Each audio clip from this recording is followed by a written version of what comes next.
ভোটের পরেও কোচবিহারে কিন্তু উত্তপ্ত হয়ে রয়েছে। শীতলকুচিতে বোমাবাজির অভিযোগ, ইভিএম নিয়ে যাওয়ার সময় শীতলকুচি স্কুলের সামনে অশান্তি পাকানোর চেষ্টার অভিযোগ বিজেপির বিরুদ্ধে। চলে বোমাবাজি, সব অভিযোগ অস্বীকার করেছে বিজেপি। স্কুলে বোম বাস্ট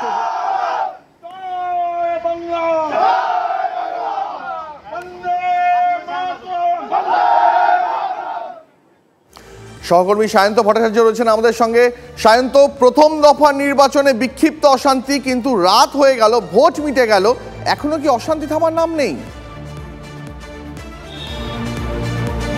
দেখো, কোচবিহারে কিন্তু এটাই ট্র্যাডিশন, যখনই ভোট হয়ে যায়, ভোট ঠিক ইভিএম মেশিন যখনই বাসে উঠে যায় সেটা নিয়ে যাওয়ার জন্য, যে ভোট যেখানে ইভিএম মেশিনগুলো রাখা হবে সেইখানে পৌঁছানোর পরই কিন্তু বোমাবাজি শুরু হয়ে যায়। এবারও সেই ট্র্যাডিশন এড়াতে পারল না।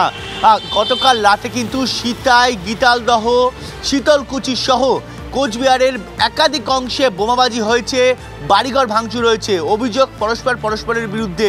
যেমন গীতালদহ, সিতাইতে কিন্তু অভিযোগের তীর তৃণমূলের দিকে। রাত বাড়তেই বিজেপি কর্মী সমর্থকদের বাড়ি ভাঙচুর করা হয়, তাদেরকে বাড়ি থেকে বের করে এনে মারধর করা হয়।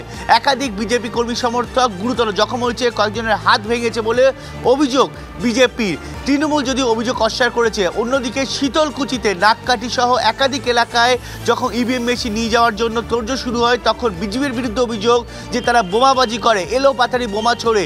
তৃণমূল কর্মীরা পাল্টা স্লোগান দিয়ে থাকে, তখন তাদের লক্ষ্য করে বোমা ছোড়ায় বলে অভিযোগ। এদিকে বিজেপিও কিন্তু এই অভিযোগ অস্বীকার করেছে। অর্থাৎ কোচবিহার গতকাল সারাদিন জুড়ে যেভাবে বিক্ষিপ্ত অশান্তির ঘটনা ঘটেছে, তাতে কিন্তু রীতিমতো আতঙ্কিত হয়েছিলেন সাধারণ মানুষ। আর যখন ভোট গ্রহণ পর্ব শেষ হয়ে যায়, তারপরেও কিন্তু অশান্তি চলতে থাকে, আর অশান্তি কিন্তু মধ্যরাত পর্যন্ত চলেছে। শুধু যে গীতালদহ, সিতাই, শীতলকুচি নয়, নাটাবাড়ি, কোচবিহার দক্ষিণ সহ একাধিক অংশে কিন্তু অশান্তির খবর এসেছে। কোথাও বাড়িঘর ভাঙচুর করা হয়েছে, কোথাও জমির যা ফসলপত্র সেগুলো কেটে নেওয়া হয়েছে। অর্থাৎ রাজনৈতিক হানাহানি কিন্তু চলছেই কোচবিহার জুড়ে, যা আজও চলবে বলে আশঙ্কিত সাধারণ মানুষ। পুনরায় নির্বাচন হবে কিনা সেটা এখনো প্রশাসন সিদ্ধান্ত নেয়নি, কিন্তু যেভাবে গতকাল দিনভর বুথ দখল, ছাপ্পা, এমনকি রিগিংয়ের অভিযোগ উঠেছে, বুথ ভেঙে দেওয়ার অভিযোগ উঠেছে।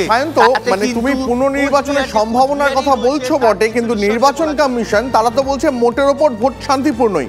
কিন্তু গ্রাউন্ড জিরো দাঁড়িয়ে কোথাও কি তোমার মনে হচ্ছে যে পুনর্নির্বাচনের কোথাও কোনো সম্ভাবনা রয়েছে বলে?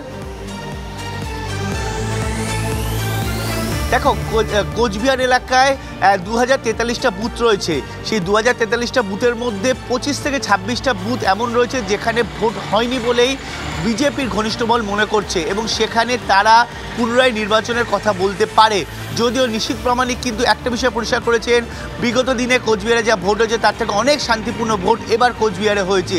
সেই জায়গায় দাঁড়িয়ে তারা আজকে কি দাবি করতে পারে এবং কি চিঠি পাঠাতে পারে নির্বাচন কমিশনে অভিযোগ সহ, সে তার উপরই নির্ভর করছে পুনরায় নির্বাচন হবে কি হবে না। যদিও কোচবিহারের সাধারণ মানুষ মনে করছে যে 2043টা বুথের মধ্যে 30-40টা বুথে ঝামেলা হয়েছে, সেটা বিক্ষিপ্ত হতে পারে, বড় হতে পারে, ছোট হতে পারে, কিন্তু বাকি কোনো বুথে তেমন কোনো ঝামেলা নেই। সাধারণ মানুষ ঠিক মতোই ভোট দিয়েছে। সকালের দিকে অশান্তি থাকলেও যত বেলা গড়িয়েছে, নির্বাচন কমিশন এবং কেন্দ্রীয় বাহিনীর তৎপরতায় সাধারণ মানুষ বুথে আপাতত আমাদের সঙ্গে থাকো। শুধু শীতলকুচি নয়, সায়ন্ত যেমনটা বলছিল, শীতলকুচির পাশাপাশি গীতালদহ, সিতাই থেকেও ভোট পরবর্তী হিংসার খবর কিন্তু মিলেছে। বিজেপি কর্মী সমর্থকদের বাড়ি ভাঙচুরের অভিযোগ উঠেছে তৃণমূলের বিরুদ্ধে, যদিও সব অভিযোগ অস্বীকার করেছে শাসক দল। আরো বিস্তারিত জানবো সহকর্মী সুমন কল্যাণের কাছ থেকে। সুমন কল্যাণ, যেটা তুমি গতকাল গোটা দিন ভোট নির্বাচন কভার করার পাশাপাশি যেটা দেখছিলে যে গীতালদহ, সিতাই, শীতলকুচি প্রত্যেকটা জায়গা থেকে একের পর এক অশান্তির খবর আসছিল, এই মুহূর্তে কি সিচুয়েশন? মানে ভোট পরবর্তী হিংসা সেটাও তো গতকাল রাত ধরে চললো, কিন্তু আজ সকাল থেকে কি মুড বুঝতে পারছো? এলাকার কি পরিস্থিতি?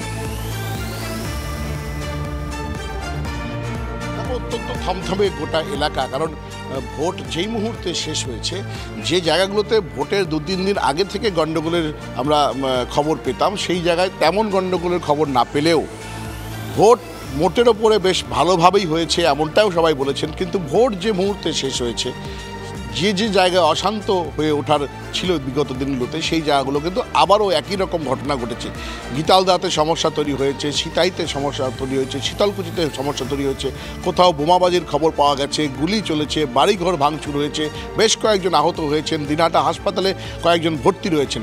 ফলে ভোট পরবর্তী হিংসা, অর্থাৎ এর আগেও আমরা যেগুলো দেখেছি যে ভোট হয়ে যাওয়ার পর অর্থাৎ ফলাফল পর্যন্ত কিন্তু গোটা এলাকা কিন্তু মোটের ওপর শান্তি থাকে, কিন্তু এবার নির্বাচন সময়কালে কোনো সমস্যা তেমনভাবে না উঠে এলেও সুমন, তোমার থেকে যেটা ভীষণ জানতে ইচ্ছা করছে যে এটা কি সম্ভবত প্রথমবার যখন প্রার্থীরা ভোট মিটতেই দুদলই কোথাও একটা বিজয় মিছিল বার করে ফেললো?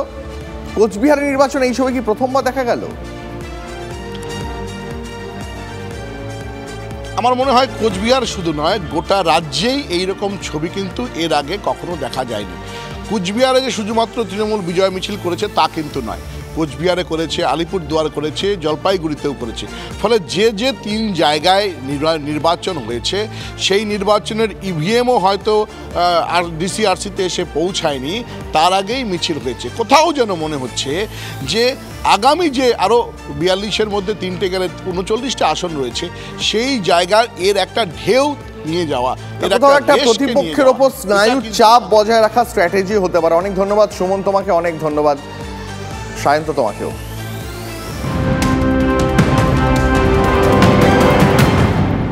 আর এই মুহূর্তে যে খবরে নজর রাখতেই হচ্ছে, রামনবমীতে অস্ত্র নিয়ে মিছিল হেঁটে বিপাকে বীরভূমের বিজেপি প্রার্থী দেবাশিস ধরের বিরুদ্ধে অস্ত্র আইনে মামলা পুলিশের। বিজেপি প্রার্থী সহ 12 জনের বিরুদ্ধে অস্ত্র আইনে মামলা দায়ের।